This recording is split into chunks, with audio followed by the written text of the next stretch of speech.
Bonjour à toutes et à tous, et j'espère que vous allez bien. On se retrouve aujourd'hui pour une nouvelle vidéo Xbox News qui j'espère vous fera plaisir. Les amis, il reste que quelques abonnés pour atteindre les 4000, donc je compte énormément sur vous. Pour les personnes qui ne se sont pas encore abonnées, n'hésitez pas à cliquer sur le bouton rouge s'abonner. On n'oublie pas aussi de mettre 2 pouces bleus et de regarder la vidéo jusqu'à la fin pour augmenter le temps de visionnage. Allez, sans plus tarder, c'est parti. On va donc commencer par Battlefield 2042 car DICE compte jouer sa dernière carte aujourd'hui. Vous savez que dans le jeu, on aura droit à 3 modes. Il y a le mode All Out Warfare qui va dans lequel il y aura la conquête et puis la percée. On a déjà expérimenté un peu la conquête avec la bêta. Ensuite, il y aura le mode Portal qui va rassembler un peu tous les classiques, voilà, tout Battlefield jusqu'à 2042. On aura le Battlefield 1942, on aura le Battlefield Bad Company, on aura le Battlefield 3 et ainsi de suite jusqu'à 2042. Ce qui fait que ça sera vraiment un énorme bazar. Toute une génération, voilà, sur une map qui sont en train de se battre.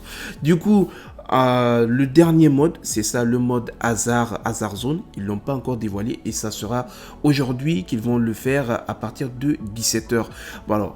Qu'est-ce qu'on aura dans ce mode? Ils ont dit évidemment c'est quelque chose d'unique, du jamais vu et on ne sait pas. On ne sait pas ce que c'est. Ceci dit, au niveau des rumeurs, il y en a qui disent que c'est du Battle Royale, il y en a aussi qui disent que c'est comme de Escape from Tarkov. Mais il y a Oscar Gabrielson qui est General Manager de Play Magazine qui a déjà eu une interview chez DICE. Il dit que Hazard Zone est vraiment quelque chose qui a amené les capacités techniques de DICE à un nouveau niveau. C'est une expérience à haut risque basée sur le jeu en escouade. Ce n'est pas le Battle Royale typique que l'on pourrait attendre, c'est quelque chose de nouveau et de plus contemporain si j'ose dire.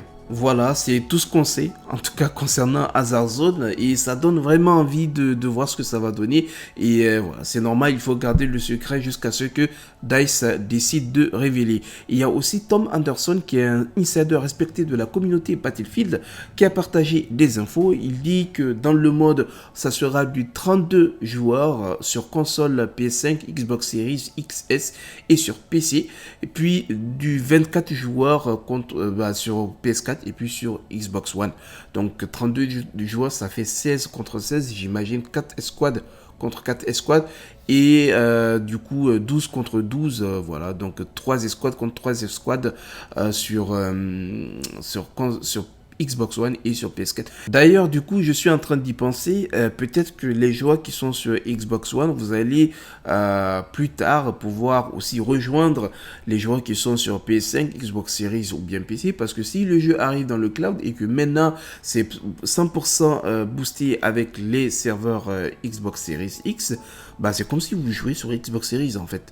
Du coup, même si pour le moment c'est 1080-60 fps, après il y aura la 4K qui va arriver. Donc la résolution qu'on a, la résolution donc que quelqu'un a avec une console Xbox Series et qu'il a chez lui, bah, vous l'aurez aussi sur le cloud.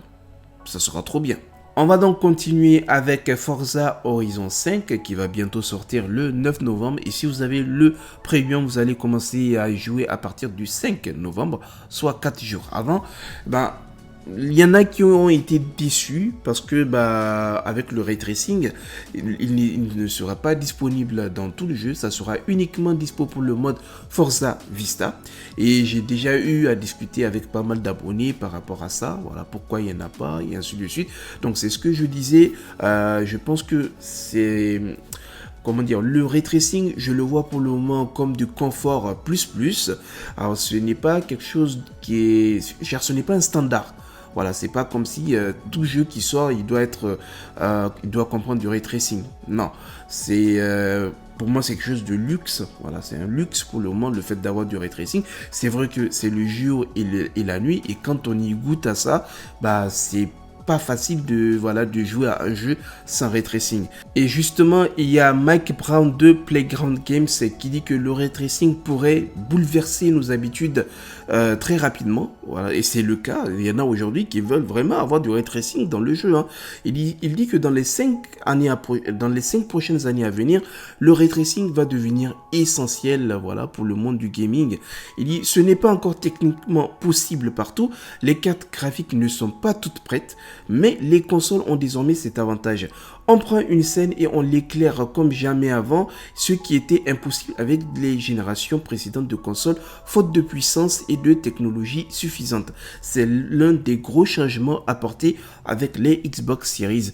Alors même là, vous voyez avec les consoles, quand on active le ray tracing, on peut être limité à 30 images par seconde. Jusqu'à présent, c'est pas ouf en termes de fluidité. Alors je pense que quand il dit dans les 5 prochaines années à venir, je pense que même au niveau des consoles, c'est sûr, il y aura d'autres consoles qui vont arriver, que ce soit du côté de Xbox ou bien de PlayStation. N'en parlons même pas du PC parce que le PC ça avance tellement vite. Du coup, les cartes graphiques seront plus à l'aise pour le ray tracing, voilà, et ainsi de suite. Alors ce n'est pas parce que il n'y a pas de ray tracing dans le jeu, cela veut dire que ça sera moche. Non, ça sera super beau, ça c'est une évidence. Mais si on veut du ray tracing, il faut donc se rendre dans le mode Forza Vista. On va donc maintenant parler de Hellblade 2 qui avait été dévoilé lors des Game Awards 2020 et depuis on n'a pas de nouvelles. Et ces temps-ci il y a pas mal de rumeurs comme quoi on pourrait avoir plus de détails sur le jeu pour décembre, donc lors des Game Awards 2021. C'est parti donc de Jez Corden qui avait mentionné ça dans un podcast. Il dit: j'ai teasé sur mon podcast récemment que je parierais de l'argent que nous verrions une autre exclusivité Xbox, Hellblade 2, au Game Awards cette année, puisque j'ai en effet entendu dire que c'était dans le plan de montrer plus de détails sur le jeu d'ici la fin de l'année. Peut-être pourrions-nous obtenir un accord 2 pour 1 et avoir Avowed s'y présenter aussi, mais il est peut-être trop tôt pour l'instant. Effectivement, concernant Avowed, il y a Windows Central qui a partagé pas mal de détails sur le jeu. Apparemment, le moteur qui est utilisé est semblable à celui qui a été utilisé pour Outer Worlds, mais bien plus amélioré. Aussi, on aura des combats à la première personne axés sur l'action et des systèmes d'exploration et de narration RPG approfondis. Il a également été mentionné que le jeu va utiliser un système de combat à deux mains de Skyrim tout en proposant plusieurs styles de jeu de classe. Concernant l'état actuel de la situation, le jeu serait en pré-production avec le studio. Ils sont même proches d'avoir une version anticipée fonctionnelle. Et c'est la raison pour laquelle Jez Corden dit que si on a la chance, on pourrait avoir du coup peut-être un trailer ou bien peut-être même du gameplay lors des Game Awards, sinon ça sera pour l'E3 2022.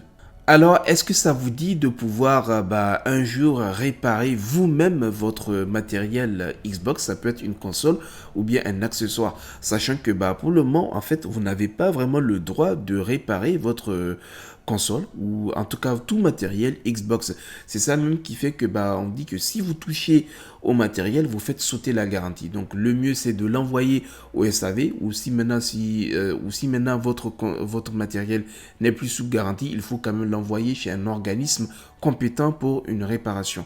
Bref, il y a Microsoft qui est en train de réfléchir là-dessus car il y a une organisation à but non lucratif, à savoir As You So, donc qui a contacté Microsoft pour mettre en place, pour rendre en fait les pièces disponibles aux consommateurs. Comme ça, eux-mêmes, ils vont pouvoir réparer les consoles. Selon eux, le fait de pouvoir rendre les pièces disponibles à la communauté, donc va faire en sorte de pouvoir prolonger l'utilisation du matériel. Donc ça va réduire en fait l'impact environnemental de l'entreprise. Vous savez que les grandes marques comme Apple, comme Microsoft ou bien dire, ils font en sorte que leurs produits soient difficilement réparables, du sens où non seulement ils limitent l'accès aux pièces, mais vous n'avez pas d'infos par rapport à ça.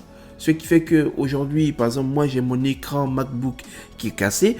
Quand je regarde sur le net, certes je peux en trouver quelques-uns, mais vu que c'est rare de les avoir, ils coûtent super cher. Sans compter que tu n'as pas le matériel pour pouvoir ouvrir, tu n'as pas la documentation aussi, comment faire pour réparer. Bon, même s'il y a des gens qui ont fait des vidéos YouTube. Du coup, cette organisation a contacté Microsoft pour faire en sorte que les pièces soient disponibles pour la communauté. Imaginez par exemple, vous voulez juste changer votre lecteur.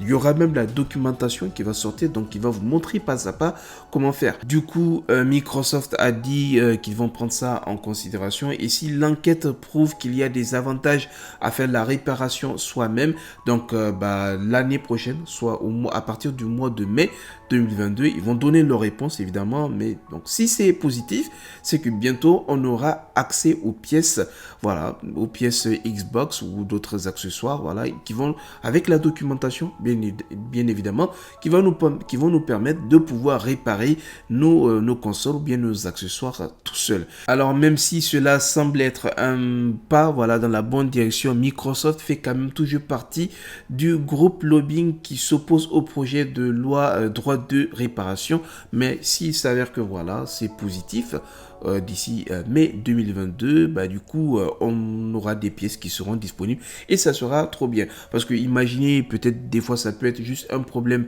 de disque ou bien, voilà, je sais pas, un bloc d'alimentation à changer. Donc, il y en a qui vont dire, ah mais non, ma console a un problème, c'est fini, on peut plus réparer, il faut que je m'achète une autre console. Vous voyez, voilà. Sauf que juste le fait de réparer, d'enlever un composant, le remplacer, ça va prolonger votre utilisation du matériel et du coup, vous allez réduire l'impact environnemental. Voilà, en plus avec le changement climatique, il y a tout qui est en train de devenir n'importe quoi. Dites-moi vous dans les commentaires ce que vous en pensez. En tout cas, moi je suis tout à fait d'accord parce qu'il faut donner quand même le choix aux gens.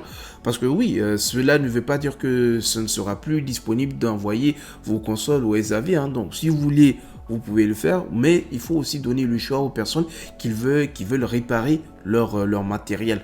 Vous voyez, et voilà, et en plus c'est bien pour la planète.